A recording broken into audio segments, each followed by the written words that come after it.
We know that sport is also affected by the failing water infrastructure in this country. Canoeing and surfing are among those hit the worst. However, it's not just in water sporting codes that the effects are felt. The issue troubles the sporting fraternity at large. And for more of this, we're joined by eNCA Siphokazi Malinga. And Siphokazi, good morning to you. I mean, as we further delve into the effects of this water crisis and as far as our water infrastructure is concerned, we also continue to place the spotlight on different sporting codes, on the sports fraternity. How are they also affected by this?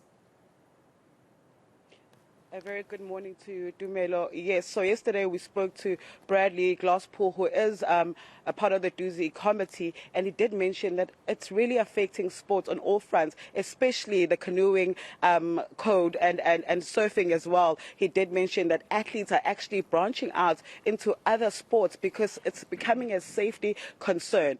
And with Comrades as well, it's coming up very soon, I think in the next 2 weeks. We know that they are using a lot of water. They are sourcing out a lot of water to athletes, to runners along the route. I am quickly going to speak to Rowan James, who is a race director of Comrades Marathon, and I'm going to ask him just how is it a concern for them as they are going to be doing Comrades soon. Rowan, thank you so much for taking the time to speak to me this morning. So we do know that water is becoming a problem, the high E. coli in water. Is it a concern for Comrades Marathon, as we know that you guys do source out a lot of water for athletes? Good morning. Yeah, so certainly not a concern for us as a Comrades Marathon. We work through a company called Thirsty, who's a company very well known in the retail trade, is that they do supply bottled water to various retail chains. They are a partner of Comrades. They are based in Normandy, just outside Newcastle in KZN, where they bottle at source. They will be producing just over 2 million sachets of water that we'll be using on race day on Sunday, the 11th of June. They have a laboratory on site at the actual farm where they bottle the water, and they do continuous testing of the water just to ensure that it meets the required standards of whatever is to be safe for human consumption.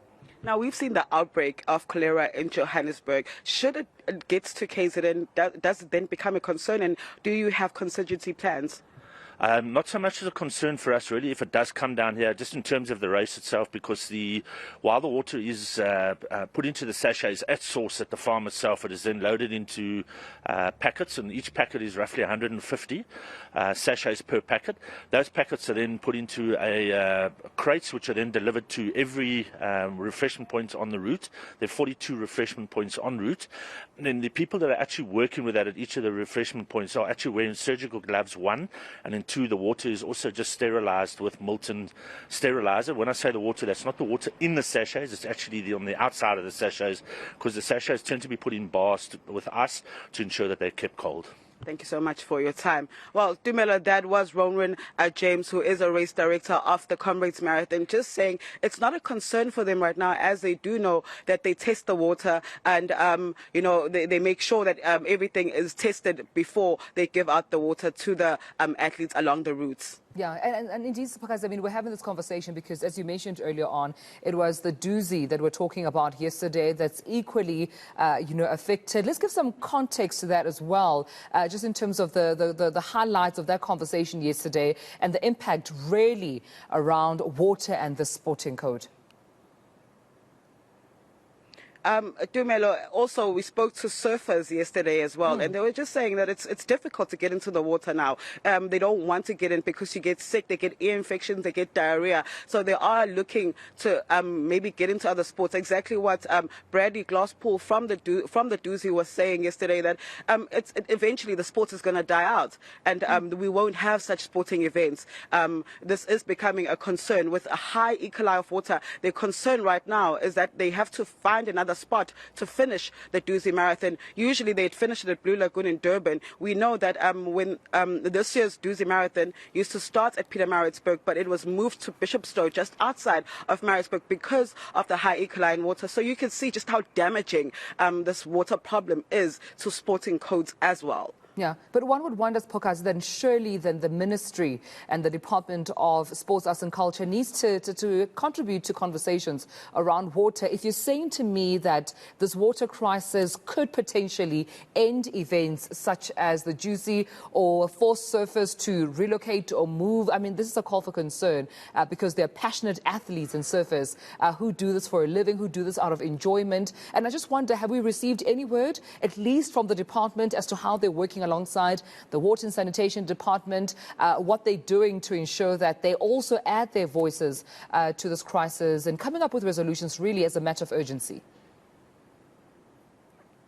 100% to me, it is a concerning factor. However, we haven't spoken to the department yet. It's something that we do need to attend with urgency, speak to them and find out what is their plan to make sure that the sporting codes such as surfing and doozy that bring in so much money, so much tourism as well, doesn't just go to waste and die out. And athletes that are passionate about the sport continue doing what they love. We have the likes of Andy Burkett who are competing worldwide, who are world champions. So we cannot afford as South Africans to lose such athletes. Absolutely. Well, colleague, I'll leave it there for now, but thank you so much for bringing this conversation to the fore. Siphokazi Malinga joining us, of course, as eNCA continues to focus on the crippling effects of the country's failing water infrastructure in the country. That number now of fatalities standing at 24 nationally, 23 in Hammanskraal alone. And that's a very high number, just, of course, placing that spotlight on the community that's been for many years raising concerns around the contaminated water in the area.